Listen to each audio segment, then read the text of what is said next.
और पंजाब में कांग्रेस की किचकिच। कांग्रेस में सब कुछ ठीक नहीं हुआ है अभी तक। पूर्व मुख्यमंत्री चरणजीत सिंह चन्नी की नाराजगी अब खुलकर सामने है। प्रदेश नेतृत्व पर सवाल उठ रहे हैं और इन्हीं मतभेदों को सुलझाने की जिम्मेदारी लेकर पंजाब के प्रभारी भूपेश बघेल मैदान में उतरे हैं। लेकिन घंटों चली बैठक के बाद भी न तो नाराजगी खत्म हुई, ना ही एकजुटता का संदेश मिला। पंजाब कांग्रेस जहां विपक्ष से पहले अपनों के बीच की खींचतान और सबसे बड़ी चुनौती बन गई है। प्रदेश कांग्रेस अध्यक्ष की कार्यशैली पर सवाल उठे हैं। संगठन में फैसलों को लेकर क्या असहमति है और नेतृत्व को लेकर के भी नाराजगी बढ़ रही है और यही वजह है कि चन्नी गुट लगातार अपनी आवाज बुलंद कर रहा है। शनिवार को इन नाराज नेताओं से मिलने भूपेश बघेल पहुंचे। उम्मीद थी कि मतभेद खत्म होंगे, लेकिन बैठक बेनतीजा रही। बैठक से पहले ही पूर्व मुख्यमंत्री चरणजीत सिंह चन्नी के तेवर सब कुछ बयां कर रहे थे।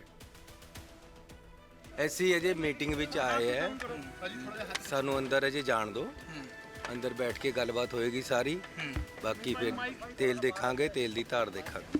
केड़ी धार है वैसे कोई गलबात? Thank you. ओके।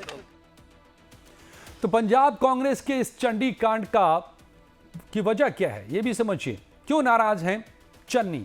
प्रदेश नेतृत्व की कार्यशैली पर वो सवाल उठा रहे हैं। संगठन में फैसलों को लेकर के अपनी असहमति जता चुके हैं। नेताओं की अनदेखी का भी चन्नी ने आरोप लगाया है और कार्यकर्ताओं की राय को अहमियत नहीं देने का भी आरोप लगाया है। नेतृत्व में बदलाव की चर्चाओं के बीच ये असंतोष उभर कर सामने है। तो बैठक में सुखजिंदर सिंह रंधावा, भारत भूषण आशु, बरिंदर ढिल्लों समेत चन्नी गुट के कई नेता मौजूद रहे।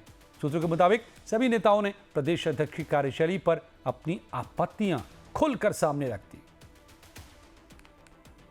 आपको बता दिया, फिर एजेंडा रहेगा ही नहीं। तो कुछ तो सर इंडिकेशन तो दो, क्या आप लोग कह रहे हैं? कांग्रेस यूनाइट है, कांग्रेस इकट्ठी है। हम गवर्नमेंट कांग्रेस की लेकर आएंगे और जो पंजाब की गवर्नमेंट जो फेलियर है पंजाब की गवर्नमेंट का, जैसे एफपीआई ने किया है, इन्होंने कहा था कि युद्ध नशे विरुद्ध, अब जो बाहरली कंट्री वाले कह रहे हैं कि पंजाब की, हिंदुस्तान की जेलों में जो बैठे हैं पंजाब के गैंगस्टर, उनके बारे में भी बात करें।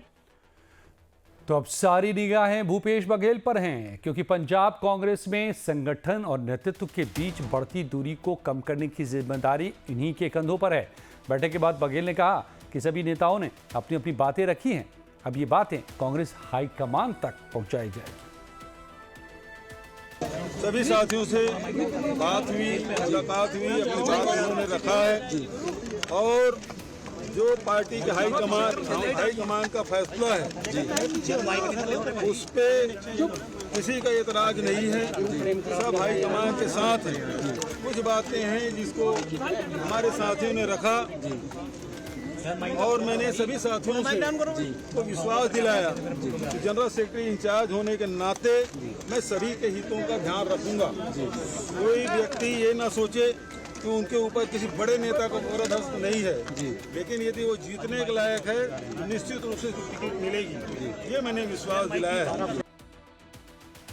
तो भूपेश बघेल के बयान से साफ है कि वो गए थे सिर्फ फुटबॉल खत्म करने, लेकिन ऐसा नहीं कर पाए। अब ये फैसला सिर्फ टला है। अब वो सब कुछ लेकर के दिल्ली पहुंच रहे हैं, दिल्ली के पाले में डालेंगे। क्या कांग्रेस हाईकमान एक बार फिर पंजाब के नेताओं को बुलाएंगे या मौजूदा नेतृत्व के साथ ही आगे बढ़ जाएंगे? इस वक्त अब ये सवाल है। को पहुंचा दिए, उन्होंने बोला मैं आपकी जो भावनाएं हैं हाईकमान तक पहुंचा दूंगा। सर, राजा वड़िंग जी को हटाने को लेकर भी कोई आप लोगों ने जो हमने बताना था सब कुछ बता दिया। अब जो अंदर बात हुई है वो अच्छा नहीं लगता और ये पार्टी डिसिप्लिन की बात है कि मैं यहाँ मीडिया के सामने वो ना बोलूं। अब अभी कुछ भी नहीं बोलना,